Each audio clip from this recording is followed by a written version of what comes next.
ட்ரேடிங்கில் கரெக்டான entry exit தெரிஞ்சு தான் அந்த எக்ஸிக்யூஷனே நம்ம கொடுக்கணும். அது இல்லாமல் ஒரு பை அண்ட் செல் கொடுத்துட்டு ஒரு பதட்டத்திலேயே அந்த ட்ரேடை நம்ம கண்டினியூ பண்ணுறோம் அப்படின்னா அது ப்ராப்பரான பிஸ்னஸாக இருக்காது. ஸோ கரெக்டான என்ட்ரி எங்கே கொடுக்கணும், எங்கே எக்ஸிட் ஆகணும், எந்த லெவலில் நம்ம ட்ரேட் எடுக்கணுங்கிறத டீட்டெயிலாக இப்போ பார்க்கலாம். நிஃப்டியோட 1 ஹவர் சார்ட்டு 18ஆம் தேதி பார்த்தீங்கன்னா நல்ல ஒரு கேப் அப் ஆயிருந்தது. ஸோ அந்த கேப் அப் ஆன ஓப்பன் ப்ரைஸ் லெவலில் ப்ளூ கலர் லைனில் நான் மார்க் பண்ணியிருக்கிறேன். ஸோ அந்த லைன் கிட்ட பார்த்தீங்கன்னா நமக்கு ஒரு ரெசிஸ்டன்ட் இருக்குது. ஸோ அந்த ரெசிஸ்டன்ட்க்கு மேலே தான் மார்க்கெட் ஓப்பன் ஆகுது. அது கீழே பார்த்தீங்கன்னா ஸ்ட்ராங்காக ஒரு செல்லர் கேண்டில் இருக்குது. ஸோ அந்த செல்லர் கேண்டில் அந்த ரெசிஸ்டன்ட் கீழே தான் இருக்குது. ஸோ நம்மளோட சப்போர்ட்டு ஃபஸ்ட்டு அடுத்தது வந்ததுன்னா எங்கன்னு பார்த்துக்கலாம். ஃபஸ்ட்டு அந்த ஒரு பையரோட ஓப்பன் ப்ரைஸை நான் சப்போர்ட்டாக வரைஞ்சிக்கிறேன். ஸோ அடுத்த செல்லரும் அந்த செல்லர் அடுத்த ஒரு பையரையும் க்ளோஸ் வச்சுருக்காங்க. அதோட ஓப்பன் ப்ரைஸையும் நான் ஒரு சப்போர்ட்டாக வரைஞ்சிக்கிறேன். ஸோ இந்த இடத்துல ஓப்பன் ப்ரைஸுக்கு கீழே வந்ததுன்னா 2 சப்போர்ட் நம்ம வரைஞ்சிட்டோம். அதே மாதிரி மேலே போச்சுதுன்னா எந்த ரெசிஸ்டன்ட் வரைக்கும் போகணும்னு பார்த்துக்கலாம். ஸோ அதுக்கு மேலே பாருங்கள் ஒரு ஸ்ட்ராங் செல்லர் இருக்காங்க. ஸோ ஸ்ட்ராங் செல்லரோட பையர் சப்போர்ட் பார்த்தீங்கன்னா ப்ரீவியஸாக மேலே, அதாவது இந்த சப்போர்ட், இங்கே ஒரு சப்போர்ட் இருக்குது. ஸோ அந்த சப்போர்ட்லேருந்து தான் ப்ரைஸு நல்லாவே 2 தடவை மேலே வால்யூமாக அடுத்து நல்லா மேலே போயிருக்கு. ஸோ ப்ரைஸ் 2 தடவை ட்ரை பண்ணது அந்த சப்போர்ட்டு. அதுக்கப்புறம் தான் நல்ல ஒரு ஃபால் இருந்திருக்கு. ஸோ அந்த சப்போர்ட்டை ஒரு ரெசிஸ்டன்ட் ஆகும். அதே சப்போர்ட்டு கீழே பார்த்தீங்கன்னா அதே கேண்டில் நமக்கு அடுத்த லெவலில் ஒரு க்ளோசிங் வச்சுருக்கு. ஸோ அந்த பையரோட ஓப்பன் ப்ரைஸையும் மேலே இருக்கிற பையரோட ஓப்பன் ப்ரைஸையும் நான் ரெசிஸ்டண்ட்டாக இப்போ மார்க் பண்ணியிருக்கேன். ஸோ 1 ஹவர் பொறுத்தளவு நம்ம செட்டப் எந்தெந்த லெவலில் சப்போர்ட் வரையணும், எந்தெந்த லெவலில் ரெசிஸ்டன்ட் வரையணும்னு பார்த்துட்டோம். இப்போ 5 மினிட்ஸ்கில் வந்துட்டோம். ஸோ இப்போ அடுத்தது நம்ம ட்ரேட் பிளானு என்னன்னு பார்க்கலாம். ஸோ எல்லா சப்போர்ட் ப்ரைஸும் ரெசிஸ்டன்ட் ப்ரைஸும் நம்ம வரைஞ்சது உங்களுக்கு தெரியும். 5 மினிட்ஸில் கேண்டில் பார்த்தீங்கன்னா ப்ரீவியஸாக இருந்த அந்த ரெசிஸ்டன்ட் மேலே தான் ஓப்பன் பண்ணியிருந்தாங்க. ஸோ அந்த சப்போர்ட்டும் நம்ம ப்ளூ கலரில் வரைஞ்சிருக்கோம் பாருங்கள். அந்த லெவலுக்கு மேலே தான் இப்போ என்ன இருக்குது, ப்ரைஸு க்ளோஸ் வச்சுட்டு அடுத்தடுத்து பாருங்கள் நல்லாவே அந்த 2 சப்போர்ட்டையும் பிரேக் பண்ணி க்ளோஸ் பண்ணனால இந்த ரெசிஸ்டன்ட், அதாவது ஃபஸ்ட்டு ரெசிஸ்டன்ட் கிட்ட நல்ல வால்யூமாக க்ளோஸ் வச்சுட்டாங்க. ஸோ அடுத்து நம்ம என்ன பண்ணுவோம், ஃபஸ்ட்டு ரெசிஸ்டன்ட் க்ளோஸ் வச்சதுக்கப்புறம் அடுத்த செகண்ட் ரெசிஸ்டன்ட் எங்கே இருக்கு பார்ப்போம். ப்ரீவியஸாக 2 தடவை நமக்கு மேலே போயிருந்தது இல்லையா, அந்த ரெசிஸ்டண்ட்டை க்ளோஸ் வச்சாதான் இன்னும் அதுக்கு அடுத்தது மார்க்கெட் ரேலி ஆகும். ஸோ அந்த கேப்பை இப்போ ஃபில் பண்ணதுக்கப்புறம் ப்ரைஸ் பாருங்கள், அது வரைக்கும் நமக்கு நல்ல ஸ்ட்ராங்காக வந்த பையர் கேண்டிலுக்கு அப்புறம் ஒரு செல்லர் கேண்டில் அந்த ரெசிஸ்டன்ட் கிட்ட பாருங்கள் ஸ்ட்ராங்காக அந்த பையரை க்ளோஸ் வச்சு பிரிண்ட் பண்ணிட்டாங்க. ஸோ இப்போ நம்ம என்ன பண்ணுவோம் அப்படின்னா அந்த பையரோட ஓப்பன் ப்ரைஸ் பார்த்துட்டோம். ஸோ அது கீழே தான் க்ளோஸ் இருக்குது. ஸோ அந்த செல்லரோட ஓப்பன் ப்ரைஸையும் மார்க் பண்ணிடுவோம். ப்ரைஸ் அடுத்த புல் பேக் எடுத்துகிட்டு க்ளோஸ் வைக்கிறாங்கன்னு பார்ப்போம். அடுத்தடுத்து பாருங்கள் அடுத்த ரெசிஸ்டன்டையும் க்ளோஸ் வச்சுட்டு மறுபடியும் ஒரு புல் பேக் எடுத்துடுறாங்க. ஸோ அந்த பையரை ஏதோ செல்லர் க்ளோஸ் பண்ணாத வரைக்கும் நம்ம என்ன பண்ணுவோம்னா அந்த ட்ரெண்ட் அப்படியே கண்டினியூ பண்ணிட்டு நமக்கு சப்போர்ட் எங்கே வருதோ அது வரைக்கும் நம்ம வெயிட் பண்ணுவோம். ஸோ அந்த செல்லர் அந்த பையரை க்ளோஸ் பண்ணி வச்சுட்டே வந்தாங்கன்னா ட்ரெண்டு கண்டினியூ ஆகிட்டே தான் இருக்கும். இப்போ பார்த்தீங்கன்னா மார்னிங் எடுத்த சப்போர்ட் லெவலில் நம்ம இப்போ மார்க் பண்ணுறோம்.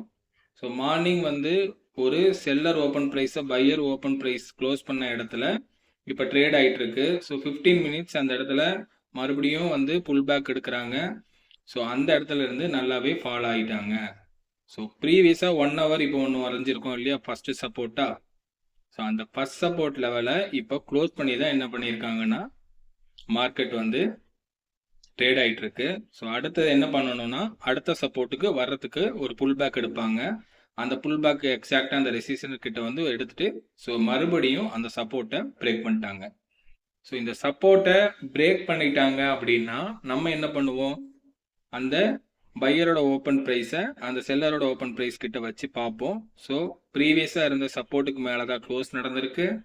நமக்கு அடுத்த ஒரு புல் பேக் இருந்ததுன்னா எப்படி மார்னிங் ரேலி ஆச்சோ அதே மாதிரி பாருங்க, அந்த சப்போர்ட்டை நமக்கு பிரேக் பண்ண உடனே எப்படி அந்த ரேலி போயிருக்குன்னு. ஸோ இந்த இடத்துல ஒரு ரிஜெக்ஷன் நடந்திருக்கு. அதுக்கான காரணம் என்னன்னு பார்த்தீங்கன்னா, நம்ம ப்ரீவியஸாக ஒரு சப்போர்ட்டு பிரேக் ஆயிருந்தது இல்லையா? ஸோ அந்த லெவல்ல இருந்து தான் ப்ரைஸ் நல்லாவே ஃபால் ஆயிருந்தது. இப்போ அந்த பையரோட ஓப்பன் ப்ரைஸையும் செல்லரோட ஓப்பன் ப்ரைஸையும் நம்ம மார்க் பண்ணி பார்க்குறோம். ஸோ இது எந்த இடம்னு பார்த்தீங்கன்னா 1 ஹவர்லையும் பாருங்க நமக்கு மேட்ச் ஆகுது. 1 ஹவரில் ஸ்ட்ராங்காக ஒரு பையர் ஓப்பன் ப்ரைஸை செல்லர் ஓப்பன் ப்ரைஸ் க்ளோஸ் வச்ச இடம் தான் அதுவும். ஸோ 5 மினிட்ஸ்லையும் சரி 1 ஹவர்லையும் இந்த இடம் பர்ஃபெக்டாக மேட்ச் ஆகிறனால ஸோ இங்கே நம்ம செல் என்ட்ரி எடுக்கலாம். எடுத்தோன்னா பாருங்கள் ப்ரைஸ் நல்லாவே வந்து ஃபால் ஆயிடுச்சு. ஸோ இந்த இடத்துல வந்து ப்ரைஸு டப்புன்னு ஒரு சூட்டப் ஆகி மேலே போச்சு. அதுக்கு என்ன காரணம்னா, லாஸ்ட்டாக வந்த seller open price buyer open price நம்ம க்ளோஸ் வச்சுட்டு ஸ்ட்ராங்காக மேலே ராலி ஆச்சு இல்லையா? அந்த இடத்துலையே வந்த உடனே ப்ரைஸ் சூட்டப் ஆகி மறுபடியும் அந்த ஃபஸ்ட்டு பையரோட ப்ரைஸ் கிட்ட ட்ரை பண்ணுறாங்க. ஸோ ப்ரீவியஸாக அங்கே இருந்தால் ஃபால் ஆச்சு. மறுபடியும் ப்ரைஸ் ரொம்ப நேரம் அந்த இடத்துல ஸ்டக் ஆகிட்டே தான் இருந்தது. அதுக்கப்புறம் க்ளோஸ் வைக்க முடியல. அதுக்கப்புறம் நல்லாவே ஒரு ஸ்ட்ராங் செல்லர் வந்து மறுபடியும் அந்த 1 ஹவர் சப்போர்ட்டை 1 ஹவரோட சப்போர்ட்டை மறுபடியும் க்ளோஸ் வச்சுட்டாங்க. ஸோ இதிலிருந்து செல்லர் தான் வந்து இந்த இடத்துல ஸ்ட்ராங்காக இருக்காங்கன்னு தெரிஞ்சிருச்சு. ஸோ லாஸ்ட்டாக பார்த்தீங்கன்னா நமக்கு ட்ரேட் ஆகும்போது 18th அந்த லெவலில் ட்ரேடை க்ளோஸ் பண்ணிட்டாங்க. க்ளோஸ் பண்ணும்போதும் லாஸ்ட் சப்போர்ட்டை வந்து க்ளோஸ் வச்சுட்டு மேலே வந்து க்ளோஸ் வச்சுட்டாங்க. இதுக்கப்புறம் நம்ம ப்ரைஸு ஒரு லெவலுக்கு மேலே நமக்கு ட்ரேட் ஆகலை அப்படின்னா கீழே இருக்கிற சப்போர்ட்டுக்கு தான் போகும். ஒருவேளை நல்ல கேப் அப் ஆகி ஓப்பன் ஆயிடுச்சுன்னா அடுத்த ரெசிஸ்டன்ட் போகிறதுக்கான பாசிபிலிட்டி இருக்குது. அந்த ரெசிஸ்டன்ட் கிராஸ் பண்ணாதான் அடுத்தடுத்து நமக்கு மேலே போகிறதுக்கான பாசிபிள் இருக்குது. ஸோ நாளைக்கு 19th எப்படி ஆகுதுன்னு பார்க்கலாம். ஸோ 19th பாருங்கள் ப்ரைஸ் எக்ஸாக்டாக கேப் அப் ஆகி தான் ஓப்பன் ஆகிருக்கு. ஸோ கேப் அப் ஆகி ஓப்பன் ப்ரைஸ் பாருங்கள் எக்ஸாக்டாக நம்ம ப்ரீவியஸாக மார்க் பண்ண அந்த பையர் லெவலில் நேற்று சொன்ன மாதிரி கீழே ஓப்பன் பண்ணியிருந்தால் கீழே போயிருக்கும். ஸோ மேலே ஓப்பன் பண்ணி எக்ஸாக்டாக ப்ரீவியஸ் இருக்கிற ரெசிஸ்டன்ட்லேயே வந்து ட்ரேட் ஆகி அங்கேயே வந்து ஒரு 15 மினிட்ஸ் மார்க்கெட் நின்றுருக்கு. அங்கேருந்து புல் பேக் இடம் எடுத்து பார்த்தீங்கன்னா ஒரு ஸ்ட்ராங் பையர் வந்து ப்ரீவியஸாக இருந்த செல்லரை க்ளோஸ் வச்ச இடம். ப்ரைஸ் அந்த இடத்துல சப்போர்ட் எடுத்ததுக்கப்புறம் அடுத்தடுத்து எப்படி ரேலி ஆகிருப்பாருங்க. ஸோ இந்த இடத்துல பையரை வந்து செல்லர் க்ளோஸ் வைக்காதனால அந்த ரெசிஸ்டண்ட்டை உடைச்சிட்டாங்க. உடைச்சிட்டு மறுபடியும் ஒரு சப்போர்ட் எடுத்துட்டு அடுத்த ரெசிஸ்டன்ட் போயிட்டாங்க. ஸோ இங்கேயும் நான் வந்து ஒரு பையரை க்ளோஸ் வச்ச செல்லர் லெவலை பார்க்குறேன். அங்கேயும் ப்ரைஸ் பிரேக் ஆகி அடுத்தடுத்து மேலே போக ஸ்டார்ட் ஆகிட்டாங்க. இதுக்கப்புறம் நம்ம 1 ஹவர் லெவலில் இருக்கிற இந்த ரெசிஸ்டன்ட் வந்துட்டோம். ஸோ இதை பிரேக் பண்ணிட்டாங்க அப்படின்னா அடுத்தடுத்த லெவலுக்கு மேலே போகிறதுக்கான பாசிபிள் இருக்குது. ஸோ 1 ஹவரில் இந்த லெவலில் இருந்த ரிஜெக்ஷன் ஆச்சு. அதை கண்டினியூ பண்ணாமல் அந்த ரிஜெக்ஷனை வந்து க்ளோஸ் வச்சுட்டாங்கன்னா அடுத்தடுத்து மேலே போகிறதுக்கான வாய்ப்பு இருக்குது. இல்லைனா ப்ரைஸ் மறுபடியும் கீழே வந்துடும்.